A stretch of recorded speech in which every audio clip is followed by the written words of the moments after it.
Very good morning everyone team. Currently gift Nifty 85 points positive opening చూపెడుతుంది. Same time bit coin పరంగా కొన్ని updates కూడా ఉన్నాయి. Gold and silver పరంగా updates ఉన్నాయి. ఈరోజు ఇండియాకి కొన్ని స్టాక్స్ మీద పాజిటివ్ ఇంపాక్ట్ పడవచ్చు. ఎందుకంటే బంగ్లాదేశ్ యూఎస్ యొక్క ట్రేడ్ డీల్ అయితే మాత్రం కంప్లీట్ అయింది. బంగ్లాదేశ్ యూఎస్ యొక్క ట్రేడ్ డీల్ కంప్లీట్ అయితే ఇండియాకి పాజిటివ్ ఇంపాక్ట్ ఎట్లా అనేది మీకు డౌట్ కూడా రావచ్చు. దాని గురించి కూడా చెప్తాను. అండ్ నెక్స్ట్ 2 డేస్ మార్కెట్స్కి కొన్ని ఇంపార్టెంట్ ఈవెంట్స్ ఉన్నాయి. పొజిషన్స్ని క్యారీ ఫార్వర్డ్ చేసే వాళ్ళు కొంచెం కాషియస్గా ఉండాలి. సేమ్ టైం ఎక్స్పైరీ ఈరోజు నిఫ్టీది ఉంది కాబట్టి అండ్ దాని గురించి కూడా డిస్కస్ చేద్దాం. ఈ అప్డేట్స్ అన్నీ కంప్లీట్ చేసి నేను మీకు వీడియోలో క్లారిటీగా మొత్తం అనాలిసిస్ చేసి కొన్ని ఇంపార్టెంట్ స్టాక్స్ గురించి కూడా చెప్తాను. వీడియో ఎండింగ్ వరకు చూడండి. వీడియో చూస్తున్నప్పుడు ఏ పాయింట్ ఆఫ్ వ్యూలో అయినా కానీ మీకు వీడియో హెల్ప్ అయిందని అనుకుంటే డెఫినెట్గా వీడియోని లైక్ చేయండి. ఛానల్ ఇంకా సబ్స్క్రైబ్ చేసుకోకుండా వీడియో చూస్తూ ఉంటే ఛానల్ కూడా సబ్స్క్రైబ్ చేసుకోండి. నా ఇంకోటి ఏంటంటే ఎస్టర్డే పోస్ట్ మార్కెట్ అనాలిసిస్ నేను చేయలేదు. దాని యొక్క అప్డేట్స్ కూడా నేను మీకు క్లారిటీ ఇస్తాను. ఓకే, నా లాస్ట్ నైట్ యూఎస్ మార్కెట్స్లో ఏం జరిగింది? సో ఓవరాల్గా చూసుకుంటే లాస్ట్ నైట్ ఏం జరిగిందనేది చూస్తే డౌ జోన్స్ 20 పాయింట్స్ పాజిటివ్గా క్లోజ్ అయింది. నాస్డాక్ ఏమో 0.9% పాజిటివ్గా క్లోజ్ అవ్వడం జరిగింది. ఎస్టర్డే డౌ జోన్స్ పరంగా పెద్దగా రియాక్షన్ అయితే రాలేదు. నాస్డాక్ పరంగా పాజిటివ్ సైడ్ మూమెంటం అయితే చూడగలిగాం because of the IT earnings. And second one వచ్చేసరికి యూఎస్ రిలేటెడ్గా టెక్ రిలేటెడ్ స్టాక్స్లో మాత్రం కొంచెం షార్ట్ కవరింగ్ మూమెంటం అయితే మాత్రం అవుతుంది. సో ఓవరాల్గా చూసుకుంటే యూఎస్ మార్కెట్స్లో డౌ జోన్స్ న్యూట్రల్, నాస్డాక్ అయితే మాత్రం పాజిటివ్గానే క్లోజ్ అయింది. యూరోపియన్ మార్కెట్స్ పరంగా చూసుకుంటే majority of the European markets అన్నీ కూడా పాజిటివ్లోనే ట్రేడ్ అవుతున్నాయి. ఇంకొకటి చెప్పాలి, నాస్డాక్లో ఐటీ స్టాక్స్ పాజిటివ్గా మూవ్ అవడానికి ఇంకో రీజన్ కూడా ఉంది. టాప్ కంపెనీస్ అన్నీ కూడా అంటే top 4 companies Google, meta, Microsoft, Apple ఇలాంటి కంపెనీస్ అన్నీ కూడా అప్రాక్సిమేట్లీ $650 బిలియన్ ఇన్ఫ్యూజ్ చేస్తామని చెప్పారు కమింగ్ ప్రాజెక్ట్స్లో. సో దానివల్ల ఆ కంపెనీస్ మీద ఎక్స్పెక్టేషన్స్ కూడా పెరుగుతూ ఎస్టర్డే వచ్చిన పాజిటివ్ మూమెంటం ఇంకా వాళ్ళకి కంటిన్యూ అవుతుంది. So this is another reason for Nasdaq to close up side. Next one, Asian markets పరంగా చూసుకుంటే majority of the Asian markets అన్నీ పాజిటివ్లో ట్రేడ్ అవుతున్నాయి. మీ అందరికీ తెలుసు జపాన్లో ఉన్న గవర్నమెంట్ ఏదైతే ఉందో ప్రెజెంట్ రైట్ నౌ, అండ్ అదే గవర్నమెంట్ కంటిన్యూ అవుతుంది బికాజ్ లాస్ట్ ఎలక్షన్స్ అంటే ఎస్టర్డేనే అయినాయి. సో ఆ ఎలక్షన్స్లో మళ్ళీ సేమ్ గవర్నమెంట్ విన్ అయింది. సో దానివల్ల జపాన్ మార్కెట్లో బిగ్ బూస్టప్ అవుతుంది. సేమ్ టైం ఏషియన్ మార్కెట్స్ అన్నీ కూడా అది బూస్టప్ చేసింది. అందుకే ఏషియన్ మార్కెట్స్ అన్నీ కూడా గ్రీన్లో ట్రేడ్ అవ్వడం మనం చూస్తున్నాం. దాంతోపాటు నేను ఏషియన్ మార్కెట్స్ రిలేటెడ్గా అంటే చైనా రిలేటెడ్గా ఒక న్యూస్ని ఐడెంటిఫై చేశాను, దాని గురించి చెప్తాను. సో ప్రెజెంట్ రైట్ నౌ అయితే మాత్రం చైనా వాళ్ళు ఒక ఇంపార్టెంట్ పాయింట్ చేస్తున్నారు. అదేంటంటే ఇది చాలా డేస్ నుంచి జరుగుతుంది. ఇప్పుడు అంటే చైనా వాళ్ళు ఒకటి రిలీజ్ అవుతున్నారు. ఎలా అయితే రష్యా రిలేటెడ్గా యూఎస్ ఎసెట్స్ ఉన్నాయో వాటిని యూఎస్ వాళ్ళు శాంక్షన్ చేశారు. అంటే ఇప్పుడు రష్యా దగ్గర డాలర్ రిజర్వ్స్ ఎక్కువగా ఉన్నాయి. సో దాన్ని శాంక్షన్ చేస్తారనమాట. ఈ డాలర్స్ని మీరు సెల్ చేయడం కుదరదు అని చెప్పి. సో అంత పెద్ద రిజర్వ్ని వాళ్ళు పెట్టుకున్న తర్వాత దాన్ని శాంక్షన్ చేస్తే ఇప్పుడు రష్యా వాళ్ళకి రిజర్వ్ అమౌంట్ లేకుండా అయిపోయింది. అట్లనే ఎప్పటికైనా చైనా అవుతుందని చెప్పి చైనా చాలా రోజుల నుంచి డాలర్స్ని అమ్మేస్తుంది. ఈవెన్ నిన్న బ్యాంక్స్ అన్నింటికీ కూడా యూఎస్ ట్రెజరీ హోల్డింగ్స్ ఏవైతే ఉన్నాయో అవన్నిటిని కూడా సెల్ చేయమని అయితే మాత్రం చెప్తున్నారు. Okay, this is the first point. Second one ఇంకోటి ఏంటంటే లాస్ట్ 15 రోజుల్లో చైనా అయితే మాత్రం చాలా హ్యూజ్ వేలో మనీ ప్రింటింగ్ చేసింది. సెకండ్ వన్ చాలా హ్యూజ్ వేలో గోల్డ్ అండ్ సిల్వర్లో డంప్ చేస్తుంది. వాళ్ళ ఎసెట్స్ అన్నీ కూడా గోల్డ్ అండ్ సిల్వర్ వైపు షిఫ్ట్ చేస్తున్నారు. In fact gold and silver present right now మార్కెట్స్లో పడకుండా అంటే మార్కెట్స్ పాజిటివ్గా ఉండేటప్పుడు గోల్డ్ అండ్ సిల్వర్ పడాలి. బట్ పడకుండా పాజిటివ్ సైడ్ మూమెంటం ఇవ్వడానికి రీజన్ కూడా ఇదే. అందుకే గోల్డ్ అండ్ సిల్వర్లో మనం కంటిన్యూస్గా అప్ సైడ్ మూమెంటం చూస్తున్నాం. డిమాండ్ ఎక్కువగా కనిపించడానికి కారణం కేవలం చైనానే. అంటే అన్ని రీజన్స్ పరంగా చూసుకుంటే ఒక 50-60% వరకు చైనానే గోల్డ్ అండ్ సిల్వర్ని సపోర్ట్ చేస్తుంది. గోల్డ్ అండ్ సిల్వర్లో హ్యూజ్ వేలో ఈ అమౌంట్ ఇన్ఫ్యూజ్ చేయడంతో హ్యూజ్ డిమాండ్ క్రియేట్ అయ్యి మార్కెట్లో gold and silver upside momentum అయితే క్రియేట్ చేస్తుంది. So this is another point మనం అర్థం చేసుకోవాల్సింది. నెక్స్ట్ వన్, ఇండెక్స్ ఫ్యూచర్స్లోకి వెళ్ళి చూస్తే డవ్ ఫ్యూచర్స్ పరంగా డవ్ ఫ్యూచర్స్ అయితే మాత్రం US futures Dow Jones futures -8లో ట్రేడ్ అవుతుంది. నాస్డాక్ ఫ్యూచర్స్ -23లో ట్రేడ్ అవుతుంది. ఓవరాల్గా చూసుకుంటే ప్రెజెంట్ రైట్ నౌ పెద్దగా ఫ్యూచర్స్లో అయితే మాత్రం చేంజ్ రాలేదు. ఎప్పుడైతే ఫ్యూచర్స్లో పెద్దగా చేంజ్ రాలేదో గిఫ్ట్ నిఫ్టీ వచ్చేసరికి 85 పాయింట్స్ పాజిటివ్ ఓపెనింగ్ చూపెడుతుంది. పాజిటివ్ ఓపెనింగ్ గ్యాప్ అప్ చూపించడానికి 2 రీజన్స్ ఉన్నాయి. ఒకటి, ఎస్టర్డే ఇండియా యూఎస్ యొక్క ట్రేడ్ డీల్ పరంగా ఏదైతే పాజిటివ్ డెవలప్మెంట్స్ కనిపించినాయో so that is the first reason. ఎందుకంటే మీ అందరికీ తెలుసు ఇండియా యూఎస్ పరంగా కొన్ని వరకు టారిఫ్స్ని జీరో చేశారు, కొన్ని వరకు టారిఫ్స్ని రెడ్యూస్ చేశారు. అండ్ ఓవరాల్గా 18 ఆన్ పేపర్ అఫీషియల్గా అయితే మాత్రం రీసెంట్గా వచ్చింది. అయితే ఆన్ పేపర్ ఇంకా అగ్రిమెంట్ సిగ్నేచర్ అయితే అవ్వలేదు. మోస్ట్లీ అగ్రిమెంట్ పరంగా సిగ్నేచర్ అయితే మాత్రం మనకి మార్చ్ మిడ్కి కానీ లేకపోతే మార్చ్ ఎండ్కి కానీ జరుగుతుంది. యాజ్ ఆఫ్ నా గిఫ్ట్ నిఫ్టీ పాజిటివ్లో చూపెడుతుంది. దీన్ని ట్రస్ట్ చేయాలా లేదా అని అనిపించినప్పుడు ఐటీ స్టాక్స్ని చూడండి, అలానే బ్యాంకింగ్ స్టాక్స్ని. ఏడిఆర్స్ అంటే ఏంటి, మన ఇండియన్ స్టాక్స్ అమెరికాలో ట్రేడ్ అయినవి.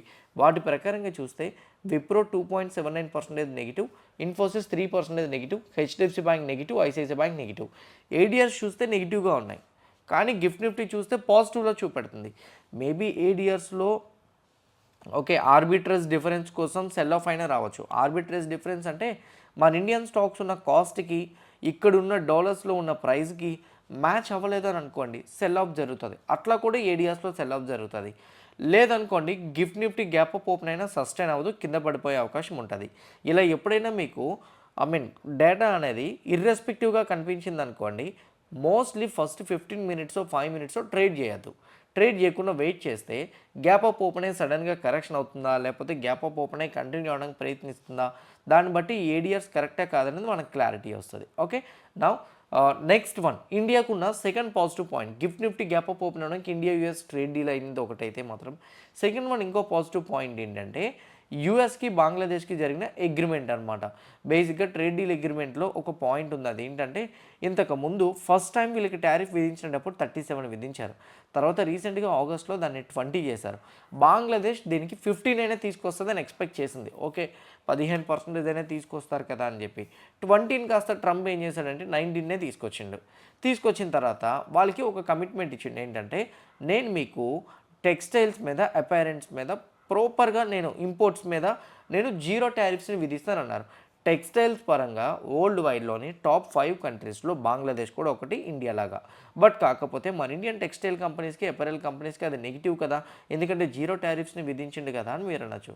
కానీ ట్రంప్ ఎప్పుడు ఏ కండిషన్లో పెట్టుకున్నా ముందుకు తీసుకువెళ్ళదు కదా. సో ఆ కండిషన్స్ ప్రకారంగా చూసుకుంటే ఫస్ట్ వన్ అతను చెప్తుంది ఏంటంటే యూఎస్ ప్రొడ్యూస్ చేసిన కాటన్, అలానే మ్యాన్ మేడ్ ఫైబర్, వాటిని బంగ్లాదేశ్ కానీ ప్రొడ్యూస్ చేసుకుంటే, అంటే వాటిని ఇంపోర్ట్ చేసుకుంటేనే 0% టారిఫ్ విధిస్తానన్నారు. ఫస్ట్ కండిషన్ ఇక్కడే పెట్టిండు అతను.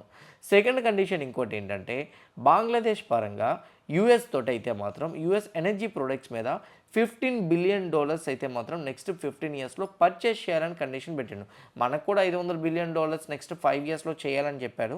బట్ కాకపోతే మన ఇండియాతో కంపేర్ చేసుకుంటే బంగ్లాదేశ్కి ఈ నెంబర్స్ అన్నీ కూడా చాలా ఎక్కువ.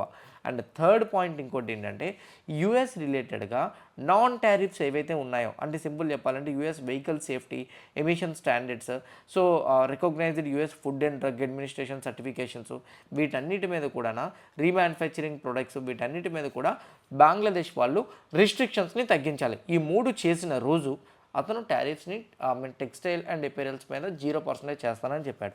అంతవరకు 19% అయితే కంటిన్యూ చేస్తా అన్నాడు. మన పరంగా టెక్స్టైల్ అండ్ టారిఫ్స్ పరంగా 0 టారిఫ్స్ ఉన్నాయి. అండ్ సేమ్ టైం వచ్చేసరికి బంగ్లాదేశ్కి కండిషన్స్ మీద 0 టారిఫ్స్ ఇచ్చిండు. ఇంకోటి బంగ్లాదేశ్ 15% ఎక్స్పెక్ట్ చేసింది. సో దీనివల్ల టెక్స్టైల్ అండ్ ఎపీరియల్ కంపెనీస్కి ఇది పాజిటివ్ అనుకుంటున్నా. అయితే ఒకటి పాజిటివ్ న్యూస్లో కూడా కొన్నిసార్లు నెగిటివ్గా కరెక్షన్ అవుతుంది. దాన్ని ప్రాఫిట్ బుకింగ్ అంటారు తప్ప సెల్ ఆఫ్ అనరు. లాస్ట్ 3 డేస్ 4 డేస్లోని చాలా కంపెనీస్, సో మన దాంట్లో ఉన్న చాలా టెక్స్టైల్ కంపెనీస్ 40-50% పెరిగిపోయినాయి. 40-50% పెరిగిపోయినాయి కాబట్టి 2 to 3 డేస్ సెల్ ఆఫ్ వస్తే, ఓకే నువ్వు పాజిటివ్ అన్నావు, బంగ్లాదేశ్ పరంగా ఇది పాజిటివే కదా, మరి ఎందుకు స్టాక్స్ పడినాయని మన కామెంట్ బాక్స్లో అడగద్దు. పాజిటివ్ అప్డేట్స్ ఉన్నా ముందుగానే ర్యాలీ అయిపోతే మోస్ట్లీ ఆ తర్వాత ప్రాఫిట్ బుకింగ్ జరుగుతుంది. ఇంకా పాజిటివ్ అప్డేట్ లాగా ఇది తీసుకుంది అనుకోండి, కన్సిడర్ చేసింది అనుకోండి, ఎందుకంటే లాస్ట్ 1 ఇయర్ నుంచి టెక్స్టైల్ స్టాక్స్ పెరగలేదు కదా, పాజిటివ్గా తీసుకుంది అనుకోండి, టెక్స్టైల్ స్టాక్స్ ఇంకా పాజిటివ్గా వెళ్ళడానికి అవకాశం ఉంటుంది. So mostly second positive point US Bangladesh యొక్క ట్రేడ్ డీల్ అనేది ఇండియాకి పాజిటివ్ ఇంపాక్ట్ చేసింది అనేది నా పర్సనల్ ఒపీనియన్. ఈ రెండింటి వల్ల gift Nifty gap up open అయింది అనేది నా ఒపీనియన్ అయితే మాత్రం ఉంది. So this is an another one. నా మార్కెట్లో రేపు అండ్ అలానే ఎల్లుండు ఎవరైనా పొజిషన్స్ని క్యారీ ఫార్వర్డ్ చేస్తుంటే మాత్రం కాషియస్గా ఉండండి. ఎందుకంటే Wednesday non farm payrolls data open అవుతుంది, సేమ్ టైం అన్ఎంప్లాయ్మెంట్ రేట్ కూడా ఓపెన్ అవుతుంది. అండ్ అట్లనే థర్స్డే వచ్చేసరికి యూఎస్ రిలేటెడ్గా US initial jobless claims data, existing home loans data కూడా యూఎస్ పరంగా రిలీజ్ అవుతున్నాయి. అండ్ ఇంకోటి ఏంటంటే ఫ్రైడే పరంగా అయితే మాత్రం యూఎస్ ఇన్ఫ్లేషన్ కూడా ఉంది. ఫ్రైడే యూఎస్ ఇన్ఫ్లేషన్ మన మార్కెట్ క్లోజ్ అయిపోయిన తర్వాత కాబట్టి మండేకి మనం క్యారీ ఫార్వర్డ్ చేయకుండా ఉంటే చాలు. కానీ రేపు ఎల్లుండి అయితే మాత్రం కొంచెం కాషియస్గా అయితే మాత్రం ఉండండి. యూఎస్ పరంగా non farm payrolls rate, unemployment rate ఉంది. దీని పరంగానే ప్రెజెంట్ రైట్ను యూఎస్ మార్కెట్స్ యొక్క మొమెంటం అనేది డిపెండ్ అయ్యి ఉంటుంది. ఎందుకంటే ఫెడ్ ఫర్దర్గా ఇంట్రెస్ట్ రేట్స్ని కట్ చేస్తారా లేదనేది వీటి మీద ఆధారపడి ఉంది. మార్చిలోని ఫెడ్ ఇంట్రెస్ట్ రేట్ డెసిషన్ ఉంది. సో ఇప్పుడు ప్రెజెంట్ రైట్ను యూఎస్ పరంగా ట్రంప్ అయితే మాత్రం ఫెడ్ కూడా రీసెంట్గా ఐ థింక్ $53 బిలియన్ మార్కెట్లో ఇన్ఫ్యూజ్ చేస్తున్నాడు. ఇలాంటి టైంలోనే అతను రేట్ కట్ చేయడానికి మొగ్గు చూపుతుంటాడు. బట్ కాకపోతే ఎకానమీ అనేది తనకు ఫేవరబుల్గా ఉండాలి. మ్యాక్రో ఎకానమిక్ డేటా పాయింట్స్ ఏవైనా కానీ అంత ఫేవరబుల్గా లేకపోతే ఇంపాక్ట్ చూడలేం. గవర్నమెంట్ అయితే ప్రెజెంట్ రైట్ను యూఎస్ది షట్ డౌన్ అయ్యి ఉంది. మేబీ ఈ డేటా పాయింట్స్ ఎట్లా వస్తుంది అనేది కొంచెం కాషియస్. అందుకే ఎవరు పొజిషన్ అయితే మాత్రం క్యారీ ఫార్వర్డ్ చేయడానికి ప్రయత్నించద్దు, ఈరోజైనా రేపైనా కానీ. This is an another update from my side. నా ఇండియన్ మార్కెట్ పరంగా అదర్ అప్డేట్స్ చూసుకుంటే FI data yesterday 2254 crores FI అయితే మాత్రం మార్కెట్లో బై చేయడం జరిగింది. డిఐ అయితే 4 crores బై చేయడం జరిగింది. ఓవరాల్గా వాళ్ళు ఎఫ్ఎండ్ఓలో బిల్ చేసిన డేటా ప్రకారంగా చూసుకుంటే ఎఫ్ఐఐ అయితే మాత్రం 1.46 lakh పొజిషన్స్ని షార్ట్ చేసి పెట్టుకున్నారు. ఎస్టర్డే 4331 crores మార్కెట్లో అయితే మాత్రం షార్ట్ కవరింగ్ చేశారు. అంటే little bit short covering yesterday అయితే కనిపిస్తుంది. అండ్ సేమ్ టైం ప్రొపరైటరీ ట్రేడర్స్ ప్రకారంగా చూసుకుంటే యాజ్ ఆఫ్ నౌ ప్రొపరైటరీ ట్రేడర్స్ అయితే మాత్రం ఇండెక్స్ ఆప్షన్స్లో 33,000 పొజిషన్స్ అయితే option side positions negative side ఉన్నాయి. ఈవెన్ 1,19,000 పొజిషన్స్ అయితే ఓవరాల్గా యాడ్ చేసి కూడా పెట్టుకున్నారు. ఓవరాల్గా డేటా పరంగా చూసుకుంటే ఎఫ్ఐఐ ప్రొపరైటరీ ట్రేడర్స్ అయితే మాత్రం మార్కెట్లో షార్ట్ కవరింగ్ చేసేలాగైతే కనపడుతుంది. ప్రొపరైటరీ ట్రేడర్స్ డేటా ఎప్పుడు కూడా ట్రస్ట్ చేయొద్దు అంతగా, నేను ఎప్పుడు అంత బిలీవ్ చేయను. బట్ కాకపోతే మార్కెట్లో వాలటాలిటీ పెంచుతుంది అనేది నా ఒపీనియన్. సో ఎందుకంటే వీళ్ళు మార్కెట్ ఒకరోజు టర్న్ అయిపోతే వీళ్ళు పొజిషన్స్ని ఒకేసారి తీసేస్తారు. మీరు ఎప్పుడైనా ఎఫ్ఎండ్ఓ పొజిషన్స్ ఎఫ్ఐఐ అండ్ ప్రొపరైటరీ ట్రేడర్స్ని చూస్తే ఎఫ్ఐఐ ఇండెక్స్ ఫ్యూచర్స్నే చూడండి. వాళ్ళు షార్ట్ సైడ్ ఎక్కువగా బిల్ చేస్తే మార్కెట్ పాజిటివ్గా వెళ్ళినా ఒకేసారి పడడానికి అవకాశం ఉంటుంది. వాళ్ళు బయింగ్ సైడ్ ఎక్కువగా పొజిషన్స్ని బిల్ చేస్తే మాత్రం మార్కెట్ పడుతున్నా కానీ పెరగడానికి అవకాశాలు ఎక్కువగా ఉంటాయి. ఇవి మేజర్గా మీకు రావాల్సిన కన్ఫర్మేషన్స్. నా మార్కెట్స్ పరంగా వద్దాం, అంటే ఇండియన్ మార్కెట్స్ పరంగా వద్దాం. అందులో ఫస్ట్ వన్ నిఫ్టీ 50. ఈరోజు ఎక్స్పైరీ కూడా ఉంది. నిన్న మనం ఒక పాయింట్ మాట్లాడుకున్నాం, నిఫ్టీ 50లోని 25,816 అబోవ్ సస్టైన్ అవ్వగలిగితే మోస్ట్లీ నిఫ్టీ పాజిటివ్గా వెళ్ళడానికి అవకాశాలు ఉంటాయని. కానీ ఎస్టర్డే ఏం జరిగిందంటే గ్యాప్ అప్ ఓపెన్ అయిన తర్వాత నిఫ్టీలో అసలు మొమెంటం లేదు. బేసిక్గా మొమెంటం లేకపోవడానికి 2 కారణాలు ఉంటాయండి. అదేంటంటే ఫస్ట్ వన్ వచ్చేసరికి ఓపెన్ అవ్వడమే బిగ్ గ్యాప్ అప్తో ఓపెన్ అయిపోయింది అనుకోండి. ప్రాఫిట్ బుకింగ్ అవ్వడానికి మార్కెట్స్లో పెద్దగా న్యూస్ అప్డేట్స్ ఏం లేకపోతే మార్కెట్ డే మొత్తం కన్సల్టేషన్లో ఉండిపోతుంది. ప్రాఫిట్ బుకింగ్ అవ్వడానికి మార్కెట్స్ తీసుకోలేక. ఇప్పుడు రైట్ నౌ నిఫ్టీ 50 పరంగా ఒక జోన్ అయితే మాత్రం యాజ్ ఆఫ్ నౌ కనపడుతుంది. 25,870 to 25,816. ఇది yesterday range bound zone. So ఇలాంటి జోన్స్ కనిపించినప్పుడు ఈ జోన్స్ డౌన్ సైడ్ బ్రేక్ అయితేనే మోస్ట్లీ మార్కెట్లో డిక్లైన్ రావడానికి అవకాశాలు ఉంటాయి. సో ఈ జోన్ ఈరోజు బ్రేక్ అవ్వలేదు అనుకోండి, అంటే లుక్స్ లైక్ ఈరోజు గ్యాప్ అప్తో ఓపెన్ అయింది అని అనుకుందాం. లెట్స్ సే మార్కెట్ ఒక 80 పాయింట్స్ గ్యాప్ అప్తో ఓపెన్ అయింది. రీటెస్ట్ చేయడానికి వస్తుందా, ఇది బ్రేక్ అవ్వకపోతే మాత్రం ఈరోజు ఎక్స్పైరీ సెటప్ అయినా కానీ మోస్ట్లీ ఇది బ్రేక్ అవ్వకపోతే అయితే కన్సాలిడేషన్, లేకపోతే మళ్ళీ పాజిటివ్ సైడ్ కిక్ స్టార్ట్ ఇవ్వడానికి నిఫ్టీ 50లో ఛాన్సెస్ అయితే ఉంటాయి. గుర్తుపెట్టుకోండి, ఎక్స్పైరీ యూఎస్ ఈవెంట్స్ కూడా ఉన్నాయి కాబట్టి మార్కెట్ అవర్స్ తర్వాత, అంటే మార్కెట్ అవర్స్లో ఓపెన్ అవుతున్నప్పుడు లాస్ట్ 2 hours అయితే మాత్రం వాలటైల్గా ఉంటుంది. ఎక్స్పైరీ రోజు నార్మల్గా వాలటాలిటీ, అదే న్యూస్ అప్డేట్స్ ఉంటే ఇంకా వాలటాలిటీని పెంచేస్తుంది. సో ఇలాంటి టైంలోని మీరు పొజిషన్స్ని క్యారీ ఫార్వర్డ్ చేయకుండా ఉంటే బెటర్ అనేది నా పర్సనల్ ఒపీనియన్. ఇది ఒక పక్క నిఫ్టీ ఎక్స్పైరీ పరంగా మనం సెటప్ డిస్కస్ చేసుకునేది. సెన్సెక్స్ పరంగా చెక్ చేసుకుంటే సేమ్ లైక్ నిఫ్టీ సెన్సెక్స్ కూడా ఏదైతే జోన్ ఫామ్ చేసిందో యాజ్ ఆఫ్ నౌ సెన్సెక్స్ పరంగా 84,100, సేమ్ టైం 83,800. అండ్ ఈ 2 జోన్స్ ఏవైతే ఉన్నాయో ఈ zone present right now maybe ఒక ఇంపార్టెంట్ నో ట్రేడింగ్ జోన్ అనుకుంటున్నా. గ్యాప్ అప్ ఓపెన్ అయినా కానీ ఎస్టర్డే యొక్క హై అబోవ్ కానీ మార్కెట్ సస్టైన్ అవ్వగలిగితే మేబీ హయ్యర్ సైడ్ వెళ్ళచ్చు. ఈ జోన్ డౌన్ సైడ్ బ్రేక్ అవ్వకపోతే మాత్రం దీనికి టచ్ చేసి అప్ సైడ్ వెళ్ళే ఛాన్సెస్ ఉంటాయి. బ్యాంక్ నిఫ్టీ పరంగా ఈవెన్ ఎస్టర్డే ఎస్బీఐ రిజల్ట్స్ రావడం బ్యాంక్ నిఫ్టీకి ఒక బిగ్ బూస్టప్ అయిందని మనం చెప్పుకోవచ్చు. బ్యాంక్ నిఫ్టీ కూడా డే మొత్తం కన్సల్టేషన్లో ఉంది. ఏడిఆర్స్ నెగిటివ్లో ఉన్నాయి కదా అని చెప్పి బ్యాంక్ నిఫ్టీలో ఫాల్ వస్తుంది అనుకోండి, ఈ జోన్ డౌన్ సైడ్ లెవెల్ అంటే 60,550 లెవెల్ బ్రేక్ అయితేనే మనం ఫాల్ చూస్తాం, లేకపోతే ఫాల్ చూసే ఛాన్సెస్ తక్కువ. When it comes to Fin Nifty, even Fin Nifty ప్రకారంగా చూసుకుంటే ఫిన్ నిఫ్టీకి అయితే మాత్రం ఎస్బీఐ రిజల్ట్స్తో పాటు ఈవెన్ ఫిన్ నిఫ్టీలో ఎన్బిఎఫ్సి కంపెనీస్ కూడా పాజిటివ్ బూస్టప్ ఇచ్చినాయి. ఫిన్ నిఫ్టీకి అప్సైడ్ 28,150 అయితే డౌన్ సైడ్ వచ్చేసరికి ఇక్కడ చూడండి 28,140. ఓకే, సో ఇప్పుడు ప్రెజెంట్ రైట్ నౌ 28,150 అబోవ్ కానీ మార్కెట్ సస్టైన్ అవ్వగలిగితే ఫిన్ నిఫ్టీకి మేబీ మనం హయ్యర్ సైడ్ మొమెంటం అయితే మాత్రం వెళ్ళే ఛాన్స్ అయితే మాత్రం ఉంది. ఇది అనదర్ పాయింట్ అయితే మాత్రం. నా ఒకవేళ కానీ ఓకే ఫిన్ నిఫ్టీలోని అప్ సైడ్ మొమెంటం సస్టైన్ అవుతునేటప్పుడు మేబీ ఫిన్ నిఫ్టీ 28,150 ఏదైతే ఉందో డౌన్ సైడ్కి వస్తే మాత్రం ఈ రేంజ్లోనే మేబీ మార్కెట్ కన్సల్టేషన్ అవ్వచ్చు. బిట్ కాయిన్ పరంగా నేను మీ అందరికీ ఒక ఇంపార్టెంట్ పాయింట్ చెప్పాలి. బిట్ కాయిన్ పరంగా ఉన్న ఇంపార్టెంట్ పాయింట్ ఏదైతే ఉందో అదేంటంటే బిట్ కాయిన్కి 70,000 సైకలాజికల్ నెంబర్. బిట్ కాయిన్ మీద ఒక అప్డేట్ ఈరోజు ట్రంప్ తీసుకురాబోతున్నారు. అదేంటంటే యూఎస్ సెనెట్లో ఒక బిల్ పాస్ అవుతుంది. సో బిట్ కాయిన్ పరంగా లాంగ్ టర్మ్ క్యాపిటల్ గెయిన్ ట్యాక్సెస్ని జీరో చేయబోతున్నాడు అతను. ఒకవేళ కానీ బిట్ కాయిన్లో ట్రేడింగ్ చేసే వాళ్ళకి లాంగ్ టర్మ్ క్యాపిటల్ గెయిన్ ట్యాక్స్లో ఆర్ ఇన్వెస్ట్మెంట్ చేసే వాళ్ళకి లాంగ్ టర్మ్ క్యాపిటల్ గెయిన్ ట్యాక్స్లో అయితే మాత్రం మేబీ ఒకవేళ కానీ జీరో చేస్తే మాత్రం క్రిప్టో మార్కెట్స్లో కూడా మనీని ఇంజెక్ట్ చేయడం కోసం $3 trillion కూడా చేయబోతున్నారు. ఇది కానీ ఓకే అయితే బిట్ కాయిన్లో డ్రాస్టిక్ మొమెంటం అప్సైడ్ కనిపించవచ్చు. ఎంతవరకు కనిపించవచ్చు? మేబీ 78,000 ఫస్ట్ మూవ్, అక్కడి నుంచి 85,000. ఈ బిల్ చాలా ఇంపార్టెంట్. బిట్ కాయిన్లో క్యారీ ఫార్వర్డ్ చేసే వాళ్ళు ఈ బిల్ గురించి ఫోకస్ చేయండి. ఇలాంటి న్యూస్ అప్డేట్స్ అన్నీ కూడా నేను మీకు సెపరేట్గా ఒక కమ్యూనిటీ గ్రూప్లో కూడా యాడ్ చేసి పెడుతున్నాను. ఇంకోటి కొంతమంది కమ్యూనిటీ గ్రూప్లో యాడ్ అవ్వకపోతే ఏమవుతుందని అనుకుంటున్నారు. లైవ్ సెషన్స్ అనేది బిట్ కాయిన్ వాళ్ళకే కాదు, రెగ్యులర్ పీపుల్ అందరికీ ఇస్తున్నాము. బట్ కాకపోతే సో బిట్ కాయిన్ పీపుల్కి మాత్రమే లైవ్ ఇస్తున్నాము అని చాలామంది అనుకుంటున్నారు. మీరు మా మెయిన్ టెలిగ్రామ్ ఛానల్ ఓపెన్ చేసి చూస్తే వీక్కి 2 days లైవ్ మార్కెట్ ఇస్తునేటప్పుడు అది bond for data channel Telegram గ్రూప్లో కూడా పెడుతున్నాం. Live bit coin account open చేస్తేనే సో కంప్లీట్ సెల్ఫిష్గా ఉన్నారని మాత్రం అనుకోవద్దు. కాకపోతే అకౌంట్ ఓపెన్ చేసుకున్న వాళ్ళకి ఏదో ఒక సపోర్ట్ ఉంటే ఇవ్వాలి కాబట్టి అందులో న్యూస్ అప్డేట్స్ ఇవన్నీ కూడా మనం పెడుతున్నాం. అంతే, అంతకు మించింది ఏం లేదు. ఓకే, కింద ఉన్న రిఫరల్ లింక్ క్లిక్ చేయండి.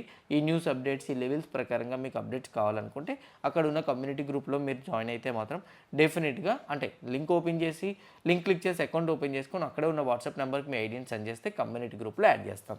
ఇదే బిట్ కాయిన్ పరంగా నా అప్డేట్ అయితే మాత్రం. నా నెక్స్ట్ వన్ ఇంకోటి ఏంటంటే స్టాక్స్ పరంగా ఇంపార్టెంట్ స్టాక్స్ ఉన్నాయి, వాటి గురించి డిస్కస్ చేయాల్సింది అయితే మాత్రం ఉంది. Okay, so present right now ఇక్కడ మీరు క్లియర్గా చూడండి. యాజ్ పర్ స్టాక్స్ పరంగా చెక్ చేసుకుంటే అపోలో మైక్రోసిస్టమ్ రిజల్ట్స్ వచ్చినాయి. అపోలో మైక్రోసిస్టమ్ రిజల్ట్స్ కంప్లీట్గా పాజిటివ్గా వచ్చినాయి. Revenue 69.96%, EBITDA 32.77, margins 559 basis points decline అయినాయి. నెట్ ప్రాఫిట్ 40.62% ఇంప్రూవ్మెంట్ అయితే వచ్చింది.